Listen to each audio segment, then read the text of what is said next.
Ya.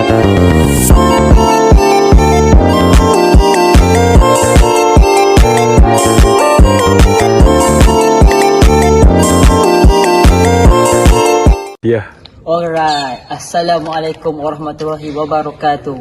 Salam satu Malaysia. Salam dari Melaka. Salam apa lagi? Salam satu Salam Malaysia. apa dah kan? Okay. Dan selamat petang. Okey. Saya Muhammad Nisfi bin Abidin dan ini kawan saya Ashraf Azim bin Samad dan ini kawan saya Azizul Hakim bin Ahmad Syukur dan kawan saya. Saya Umar Adil Muhammad Zain. Alright, okay. So kat sini kita orang ada kat sini untuk membuat satu assignment tau. Yang kita orang akan pergi dekat mana tau? Kita orang akan pergi dekat Kota Melaka.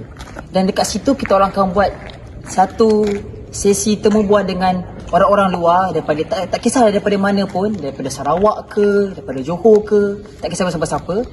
Dan kita orang akan tanya pasal sikit demi sikit pasal sejarah-sejarah mana terwujudnya tanah Melayu ini dan ataupun terwujudnya Melaka ini.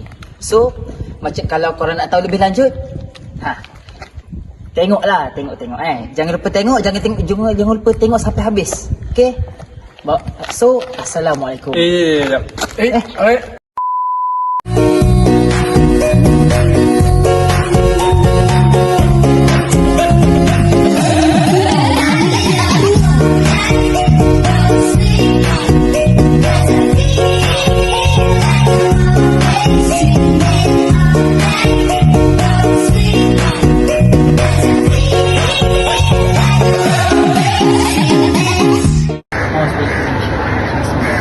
Assalamualaikum warahmatullahi wabarakatuh. Nak perkenalkan diri saya dulu lah. Saya Muhammad Nisfi bin Abidin dari pelajar Kolej Kemahiran Tinggi Mara, Masjid Tanah. Saya hari ini saya dekat bangunan merah Melaka Tengah. Berdiri saya dekat sini, saya ingin menceritakan sesuatu sejarah tentang bagaimana pertumbuhan Melaka dan bagaimana terwujudnya tanah Melayu ini. Tanah Melayu ini berasal daripada seseorang yang berpindah ke tanah Melayu ini, iaitu para Miswara. Para Miswara ini adalah merupakan keturunan ketiga dari Sri Maharaja Sang Utara Para Miswara Batara Sri Tribuana yang digelar sebagai Sang Nila Utama. Dia ini adalah seorang penerus Raja Sriwijaya. Sang Nila Utama ini mendirikan Singapura lama dan berkuasa selama 48 tahun yang lalu. Keluasan yang dilanjutkan oleh puteranya Paduka Sri Pakailah Wiradiraja pada tahun 1372 hingga 1386 dan kemudian diteruskan oleh cucunya pada Sri Rana Wirakarma dan diteruskan juga pada Paduka Sri Rana Wirakarma pada tahun 1386 hingga 1399. Pada tahun 1401, para Miswara putra dari Sri Rana Wirakarma mengungsi dari Temasek setelah mendapat penyerangan dari Majapahit. Saya akan menerangkan tentang kegemilangan Sultanah Melayu Melaka dari segi ekonomi, sosial dan politik. Dari segi politik, Raja Sultan merupakan pemerintah utama di Melaka dan baginda dibantu oleh pembesar peribadatan. Seterusnya, dari segi sosial, terdapat susun lapis masyarakat tertentu di Melaka dan juga susun lapis ini menggambarkan status sosial dan latar belakang orang seperti sultan, golongan bangsawan, orang merdeka dan hamba. Seterusnya, dari segi ekonomi, kegiatan ekonomi utama ialah perdagangan. Melaka ini banyak sekali perdagangan yang seperti Okey, seperti apa yang diterangkan oleh rakan saya tadi, mesti kau tanya kan, macam mana Kesultanan Melayu Melaka ni dengan jayanya maju. Saya nak terangkan sikit. Pada tahun 1408, para Miswara telah menjalinkan hubungan diplomatik dengan kerajaan China. Tujuan menjalinkan hubungan itu sebagai langkah keselamatan negeri Melaka. Yelah, mana taknya Melaka baru nak maju kot. Kalau dia tak ada keselamatan, susahlah dia nak maju dengan cepat, betul tak? Okey, so Melaka memiliki hubungan yang sangat dekat dengan dinasti Ming di negara China. Kerajaan Ming di bawah pemerintah Raja Yongle telah mengiktiraf para Miswara sebagai raja. Hubungan ini menyebabkan kerajaan Siam dan Sriwijaya tidak berani menggugat Melaka. So, basically Melaka ni dah tak ada musuh sebab dia dah kuat. Okey. Di bawah perundingan Ming, Melaka berkembang menjadi pelabuhan penting di pesisir barat Semenanjung Melayu yang tidak dapat digugatkan oleh Majapahit dan Ayutthaya. Terangkan tentang kejatuhan Melaka pada 1511. Baik. Pada tarikh 10 Ogos 1511, sebuah kapal besar dari Portugis telah menyerang Melaka. Ketua ini boleh Alfonso de Albuquerque. Albuquerque membuat beberapa permintaan untuk membina markas Portugis di Melaka, tapi sayangnya ditolak oleh Sultan Mahmud. So permintaannya ialah pembebasan semua tawanan-tawanan Portugis, meminta agar Sultan Melaka membayar ganti rugi dan izin mendirikan kubu pertahanan di Melaka, di Formosa. Contohnya di sana ada kubu pertahanan Melaka di Formosa. Assalamualaikum warahmatullahi wabarakatuh. Hari ini saya nak interview seseorang dari Rashid dari mana? Dari Sarawak. Dari Sarawak. Okey. So, soalan pertama, siapakah yang telah mengasaskan Melaka? Nombor 1, yakni A. Laksamana Hang Tuah, B. Parameswara, C. Syekh Ismail, D. Ketua Inventari Melaka. Oh, tak silap saya Parameswara lah. Parameswara. Ya. Okey, betul. Okey. Alright. Okey, soalan kedua, saya nak tanya, pada tahun bilakah Melaka telah dibuka, Pakcik? Tahun tak silap kita 1400. 1400 betul. Ya. Alhamdulillah. Okey, ni last soalan last soalan ni, ya. Alright. Bagaimanakah Melaka mendapat nama, Pakcik? Melaka dapat nama kalau baca daripada pokok Melaka kot. Pokok Melaka. Okey, alhamdulillah betul, Pakcik. Okey. Terima kasih, Pakcik. Okey. Sorry kecil, Pakcik. No problem. Okay. Alright. Okay, semoga berjaya. Alright. Saya bersama Pakcik, nama apa? Wan, tapi orang panggil saya Lora. Okey. Saya ada soalan nak tanya Cik tentang Kesultanan Melayu Melaka. Terus. Nombor 1, menurut sejarah Melayu, nama negeri Melaka diambil sempena nama A. Pokok, B. Binatang, C. Bunga, D. Sungai. Pokok. Okey, betul Cik. Terima kasih.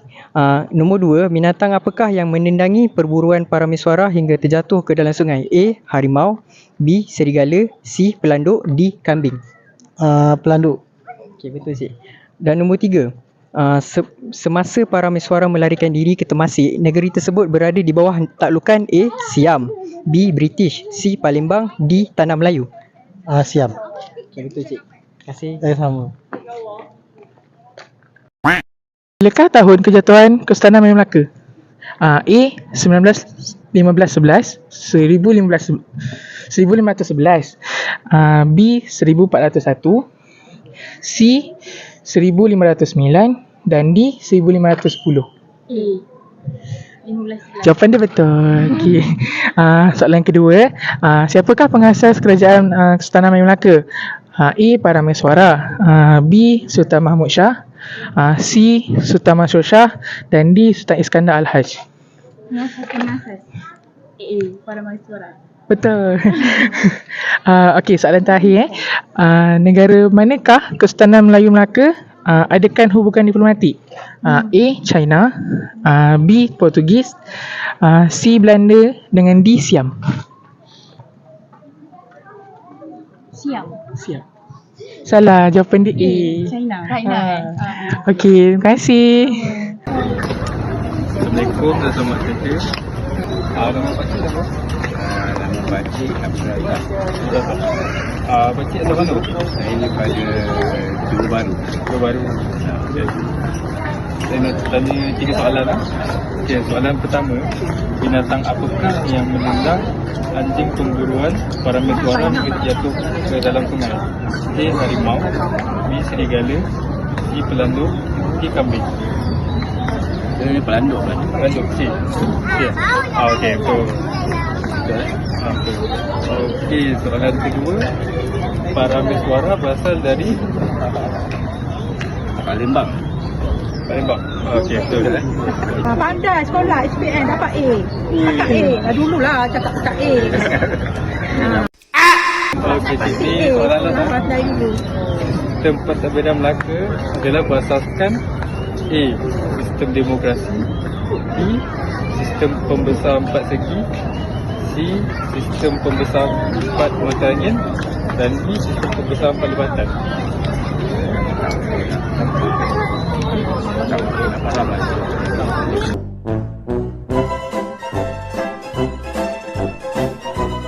So, kita cakap dah betul, cuma nama dia sistem pembesar empat lipatan. Nama dia sistem pembesar empat lipatan. Itu dia. Okey. Terima kasih. Okay. So korang tengok kan video tadi kan? Macam tu lah betapa struggle-nya kita orang nak temu bual, nak buat assignment ni. Ada pendapat saya juga. Apa yang saya dapat selama saya buat assignment ni, saya dapat mendalami lagi macam mana sejarah dan macam mana wujudnya dan macam mana pengasas tu dari orang kata macam lah turun-temurun lah macam terjadinya negeri Melaka tu. Okay. So apa-apa pun, kalau korang suka dengan video ni, korang support lah kita orang. Okay. Apa pun, Assalamualaikum, bye bye.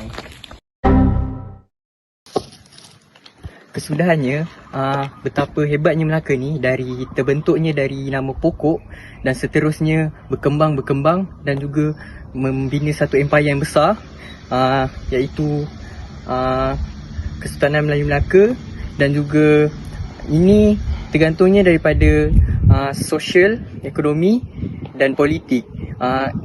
Tiga-tiga ini membuat Melaka lebih maju dan juga menambahkan lagi sistem pertahanan Melaka, dan juga banyak perdagangan yang berlaku di Melaka ini membuat Melaka ini kaya, dan juga banyak pedagang yang lalu di Selat Melaka, dan juga akan menambahkan lagi contohnya pelawat dan juga pedagang asing yang lain. Ini juga mempengaruhi politik di Melaka dan juga raja-raja kesultanan di Melaka. Mereka membesarkan empire ini dengan kebijaksanaan mereka, dan juga menimbulkan satu rasa besarnya Melaka ini. Terima kasih. Okey, tadi pun korang pun dah dengar penjelasan Azizul kan, apa pendapat dia, apa yang dia rasa pasal Kesultanan Melaka ni. Okey, so kat sini saya nak bagi tahulah apa yang saya dapat. So basically kan, walaupun negeri Melaka ni, walaupun dia kecil, sekecil-kecil alam, tapi dia boleh jaya berkembang dengan maju. Sebab apa? Sebab dia ada support yang kuat, iaitu dengan negara China. Okay, so basically walaupun negara ni kecil, senang kena attack ataupun senang kena serang, kena jajah dengan jajah apa kan. So dia Melaka ni, pemimpin di Melaka ni dia bijak dengan cara menjalinkan hubungan diplomatik. Apa yang saya dapat lah, sebagai dalam hidup ni kita kena beranilah kan mencuba. Sebab yelah, kalau tak cuba tak tahu, betul tak? Jadi itulah saja daripada saya. Okay, sekian, terima kasih. Kerja bagus. Okey guys, dari sini kita pelajari bahawa kejatuhan Melaka pada 1511 memberi impak yang besar dari segi politik, ekonomi dan sosial. Oleh itu, kita sebagai manusia, kita kenalah tanam sifat patriotism dengan nasionalism dekat diri, supaya diri kita tak jadi macam si Kitul tu yang sebar maklumat kepada Portugis dan menyebabkan kekalahan yang teruk pada Kesultanan Melayu Melaka. Sekian, itu saja. Terima kasih.